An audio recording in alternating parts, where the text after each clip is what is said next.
তো বন্ধুরা, তোমাদেরকে একটা জিনিস দেখাতে চলেছি, তো ভিডিওটা স্কিপ না করে পুরোটাই দেখতে থাকো। তো এখন তো প্রায় দুপুর হয়ে গেছে, সকাল থেকে ভিডিও শ্যুট করার সময় পাইনি। তো দেখো, আমার তো একটু কম বেশি শরীর খারাপ থাকেই। তো দেখো, বাপ ছেলে মিলে থালা বাসন মাঝামাঝি করছে।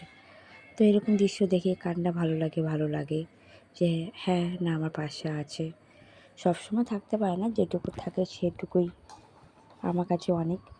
তো যাই হোক, দুজন মিলে ওর বাবা মাসছিল, তারপর ছেলে মাজা শুরু করেছে, দেখতে পাচ্ছ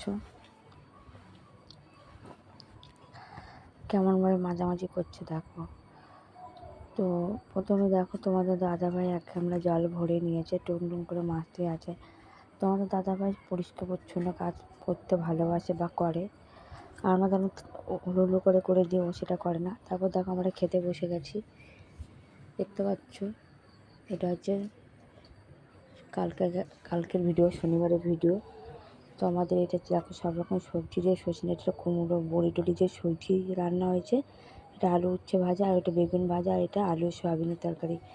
তো সত্যি কথা বলতে আমি না খেতে পাইনি, ঠিক আছে, এতটা শরীরটা খারাপ ছিল, তো বমি পাচ্ছিলো বলে খাইনি। তো তোমাদেরকে দেখিয়ে দিয়ে একবার খেয়ে ব্যাস। তো এবার দেখো, সন্ধে হয়ে গেছে, আমরা চা নিয়ে বসে পড়েছি, দেখতে পাচ্ছ। আমি তোমাদের কিছু একটা বলছিলাম, সেটা আমি ভয়েসটাকে চেপে দিয়েছি। আর একটা কথা কী বলো তো, চা খাবার সময় বেশি কথা বলাটা ঠিক না, তাই চা খাবো। তো এই দেখো, লিকার চা বেশি খাই, দুধ চা কম খাই, দেখতে পাচ্ছ তোমরা। আর আমার ছেলের ছবি আঁকায় ব্যস্ত, এই যে বিস্কুট প্যাকেটটা আমি খাবো, ঠিক আছে। আমার ছেলের ছবি আঁকায় ব্যস্ত। তো দেখো, এই ছবিটা এঁকেছে রাস্তার ধারে, দুই জায়গায় ঘাস ভর্তি। তা রাস্তার মধ্যেখানে ছাতা নিয়ে দাঁড়িয়ে আছে, ঘন মেঘ বলেরই, ঝড় বৃষ্টি মাথায় নিয়ে দাঁড়িয়ে আছে একটি ছেলে। তো যাই হোক, এই হলো আমার সমস্ত ভিডিও। কেমন লাগলো?